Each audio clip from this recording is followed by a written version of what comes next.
welcome back. Ladies and gentlemen, we got a text message. And hey, when you send us your text message, tell us how you're listening. Are you listening on the radio? What station is it? Are you listening online? How are you listening online? Tell us about it. 870-275-9799. Just have a text message here. Run someone against him. Talking about Asa. Well, yeah, good luck with that. I mean, first of all, who's gonna do it? Who can raise enough money to beat him and win? And here's the thing. Who's gonna do it? That's going to make people think, who are already in office, who are conservative, who are platform Republicans, to be like, yeah, I'll stick my neck out. I'll go ahead and there's, I don't know. I mean, it's a short list of one, and that's pretty much it. So we'll push for if reelected. But what if it stopped there and he said, but Hutchinson reiterated that Arkansans are overtaxed and are in desperate need of relief from too many taxes, too much regulation. Our small businesses need to be rewarded for their success and risk, not punished by a government that seeks to take an ever-increasing amount of their profits and their hard work. Can you imagine how amazing it would be to have a governor that would at least say something like that? But that's not what you get from this governor. That's not what you get from the president pro temp of the Senate, Jonathan Dismang, who, again, on KUAR, Jacob Kaufman's his story, he interviewed Dismang. And Dismang was just very cryptic in answering the questions about specifics. And he kept saying things like, well, we need to see where we are. This is going to be a very data-driven process. And what that means is, translation, we're going to bring in, quote, experts, or we're going to bring in people that are going to give the data that we want to be given to these legislators, and these legislators are going to play ball, and they're going to, look, I am all for getting rid of exemptions for this industry or that industry. Don't misunderstand me. But mark my words, getting rid of this industry's tax loop or this will result in more money coming to the government, and they will not turn around and take all of that money, all the extra money, and give it back to us. I promise you they won't. Because they don't believe you're overtaxed. Jonathan Dismang does not believe small businesses in this state are overtaxed. Asa Hutchinson does not believe small businesses in this state are overtaxed. They believe you should give them that 6.9%, and they think you should be grateful for bringing it from 7% down to 6.9%. They are waiting on your thank you cards for allowing you to keep more of the money you work for every single day. And then at the same time, well, we're certainly going to have the priority of hardworking Arkansans. What's a hardworking Arkansan? What's a hardworking Arkansan? They don't care about hardworking Arkansans. Senator Dismang stood on the Senate floor in the special session and lamented the concept being advanced that a lot of people on Arkansas Works who don't have jobs are bums. He lamented the fact, that these guys are lowlifes. You're saying these guys are deadbeats. Well, okay. What do you call someone who gets free health care and doesn't have to work for it? More importantly, doesn't want to work for it. What do you call that person? You call that person an overachiever?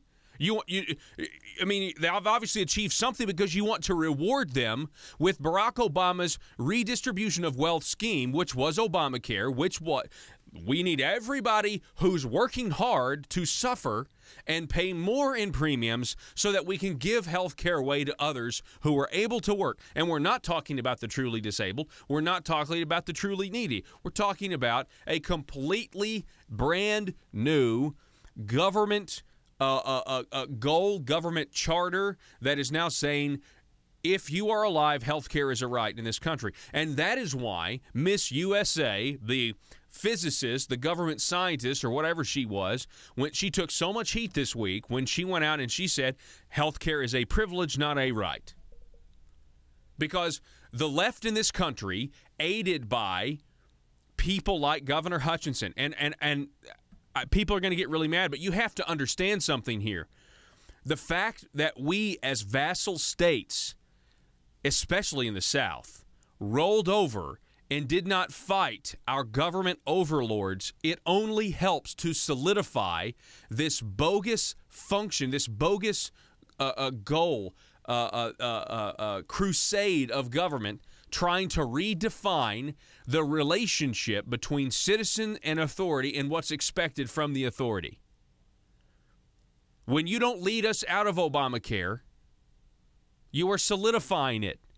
You're solidifying a dependency mentality that can be, and we know it is, in many cases with other welfare programs, generational. And in many cases, these programs don't actually help people out of poverty. They make them more dependent, and then so you have a perpetuating problem that makes people generationally dependent on government. But I'm the one that's not compassionate. They're the ones that are always taking other people's money, and they're the ones that are labeled compassionate.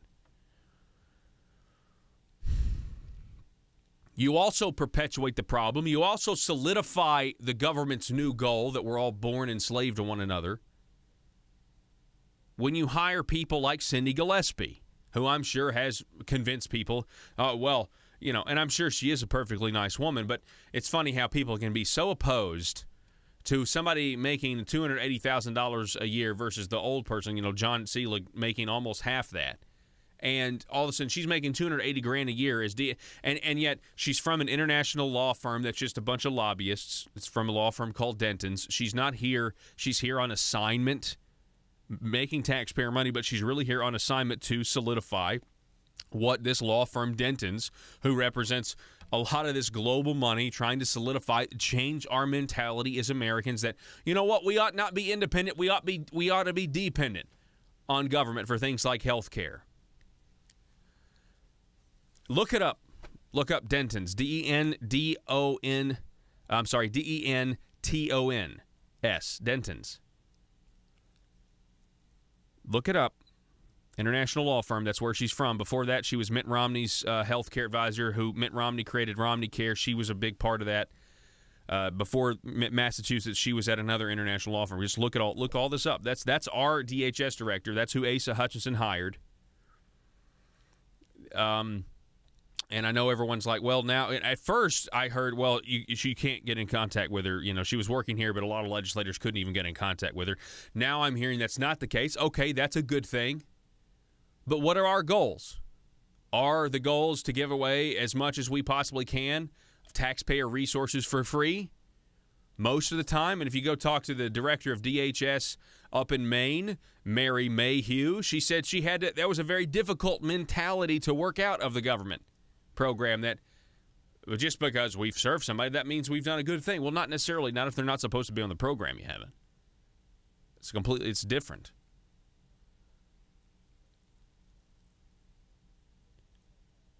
We are overtaxed. We are overburdened. We're overregulated.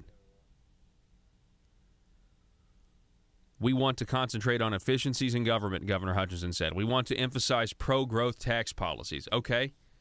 All right. That's not about tax cuts. That's not always about tax cuts. Well, what's the opposite of a tax cut? Okay. Well, that'd be a tax increase. Very simple. And the people that are listening now in the governor's office and other legislators who are now saying, that I'm sure you guys are just trying to talk yourself into that everything's still fine and the task force is still legitimate and everything else. And I get that. I mean, why would you do anything else? Why would you listen to me for once? I understand that. But if it's not all, just answer me this. If it's not always about tax cuts, then doesn't that mean it has to be about tax increases? It's pretty simple, right? If it's not always about tax cuts, well, then what else is it? What else is there? It must be about the opposite of that thing that you just mentioned then, right?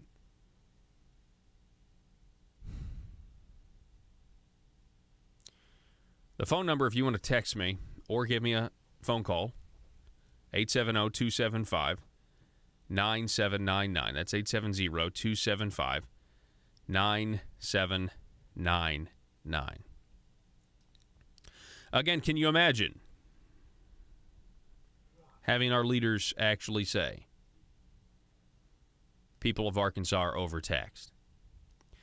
You know why they don't say that? Because if they did, I think they'd be, well, what are you going to do about it? That'd be the next question. Oh, they are? They're overtaxed? Okay, what are you going to do about it? I mean, instead, the mentality is, well, we've already done so much. We've cut $150 million. We have a $4.5 billion state budget that Governor Hutchinson has increased almost $500 million in 3 years. Let me think about this for a second.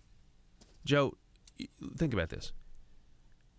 He wants to get reelected on a $150 million tax cut, and 50 of it we haven't even seen.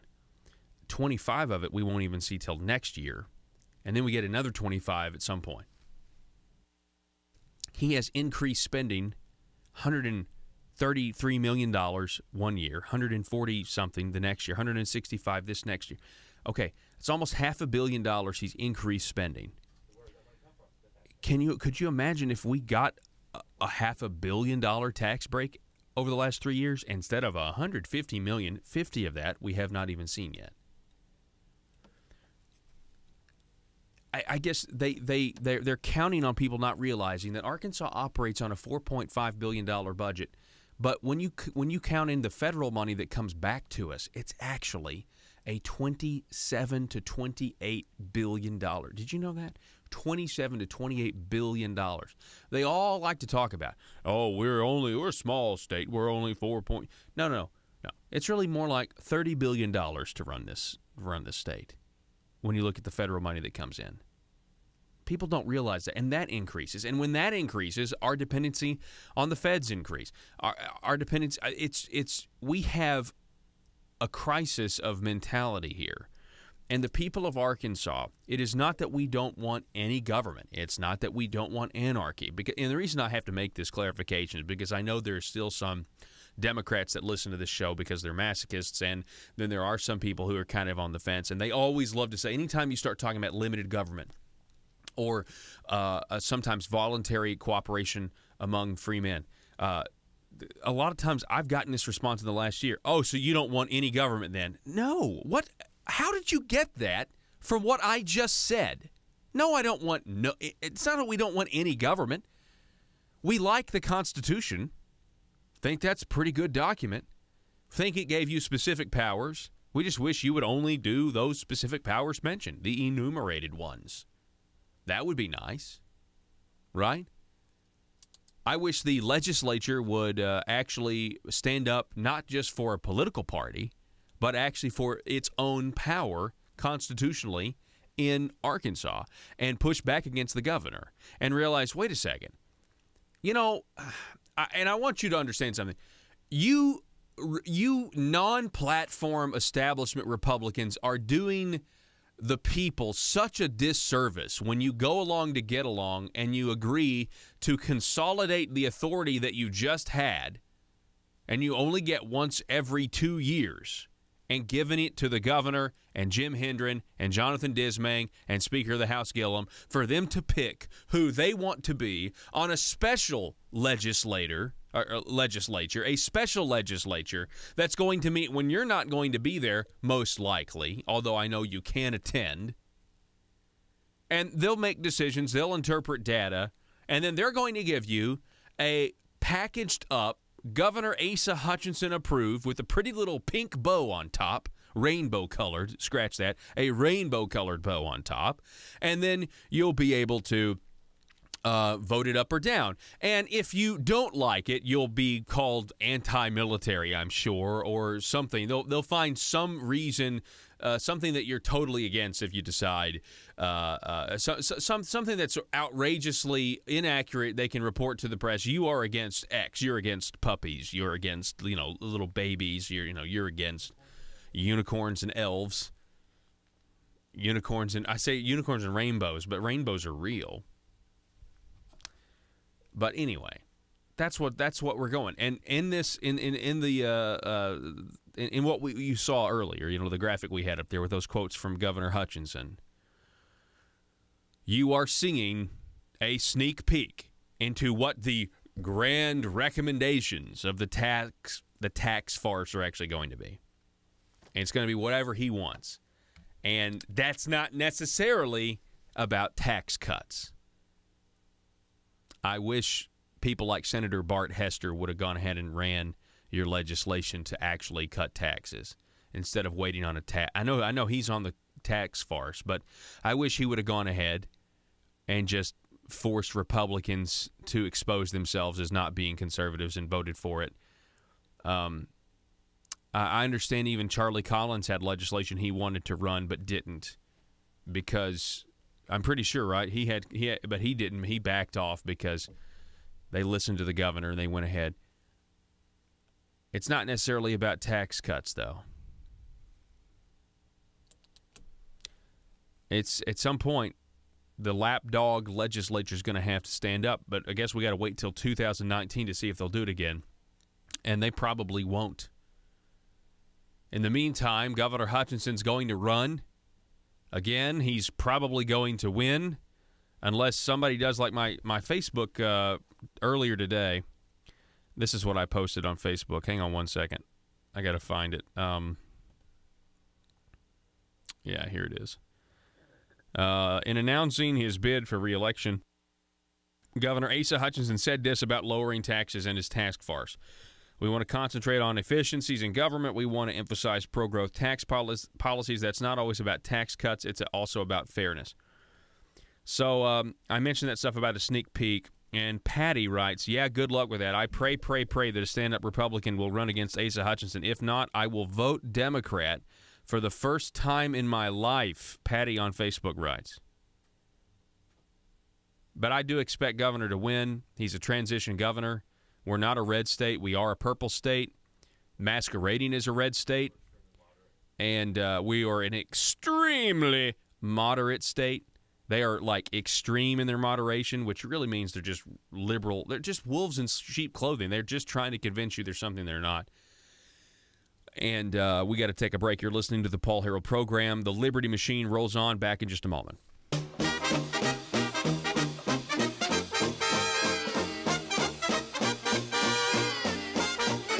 The Paul Harrell Program.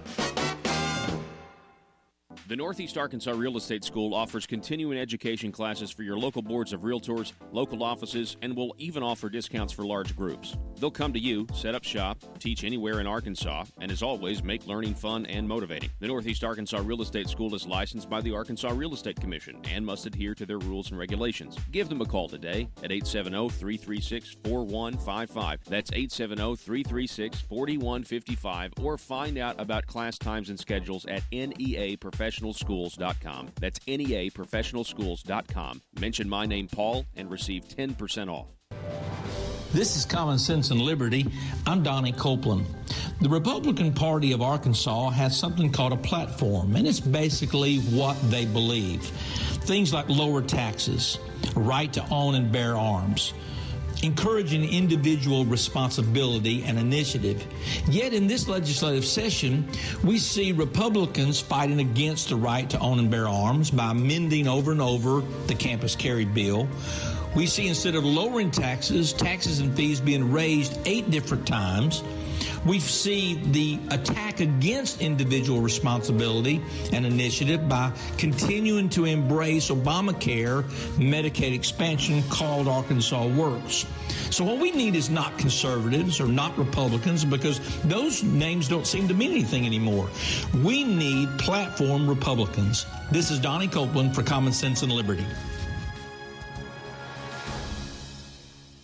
If you would like information about advertising or supporting the Paul Harrell Program and Conduit Media Group, call 870-275-9755. Join the fight against big government and advance the preservation of liberty by calling 870-275-9755. The Paul Harrell Program, brought to you by Conduit Media Group.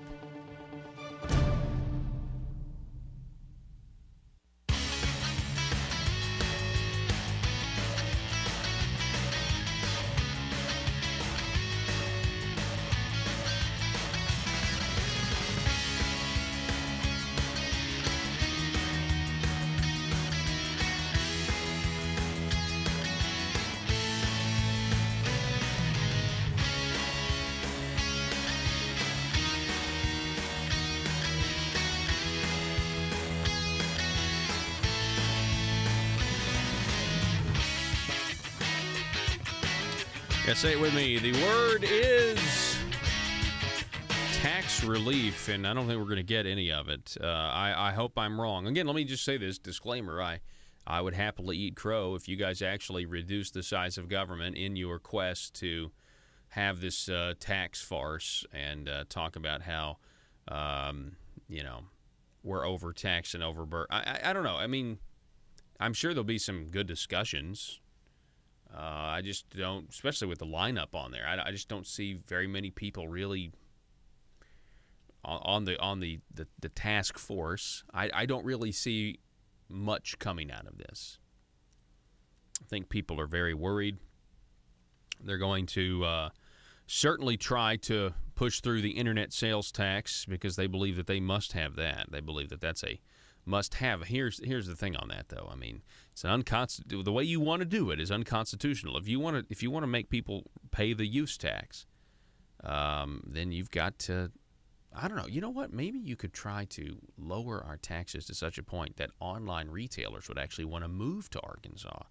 Then you could tax them because they'd have a physical presence in the state. Ever think about that? Geniuses? It's too much of a long-term plan, though, Paul. It's too long-term. Well, it's because you can't do without now. You don't want to shrink government now. You don't want to do without now. You don't want to let people keep more of their own labor. I don't want to pay income taxes anymore to the state of Arkansas. I don't want to pay it anymore. Right? I'm sick of it. Take away the income tax. How about that? I mean, that would be such a huge idea. Why don't we even have that? Like, why can Asa not? Asa gets whatever he wants. If Asa came out and said, "I don't think we should do away with the income tax," they'd find a way to do it. Consumption taxes are the way to go. I mean, but honestly, I think I cannot imagine Governor Asa Hutchinson going out to a liberal media and arguing against the progressive income tax because, they would say, well, this tax is going to adversely affect the poor because they're going to pay the same rate on their purchases as, rich people are going to pay for theirs. And we're like, well, they're going to pay the same rate. Yeah, but rich people buy very expensive things. Therefore, they're going to be paying more. And people who are poor, they don't buy as expensive things as rich people do. But no. Rich people are still paying more. They're still going to be paying more in taxes because they have different spending habits. But for a Republican, for Asa, I don't think he agrees with that. I just don't. I don't think he would agree with that. And that's why I don't think, I mean, you are what you do. You are your actions. And, I mean, I could go down the list. I bet you Governor Hutchinson agrees with the minimum wage increase. We've continued to increase the minimum wage the last 3 years in Arkansas because the people voted it that way. But I bet Governor Hutchinson agrees with the minimum wage continue. I bet he thinks it makes people more prosperous. I bet a lot of Republicans do. Yeah, that's a good thing to have it continue to increase, when you ask questions like, okay, well, if increasing it is good, why don't we increase it to $100 an hour? Whoa, slow your roll. Well, if $15 an hour is great, why not 20? Well, okay. I mean, they always talk about on the left, well, it'll help our economy. I just have a feeling if we go issue by issue on these economic issues, and that's what's so frustrating is because there was a time when Republicans prided themselves on actually understanding how the economy works. But the only thing that I know that this current leadership understands or advocates for is taking more of your money and giving it to corporations in the form of corporate welfare.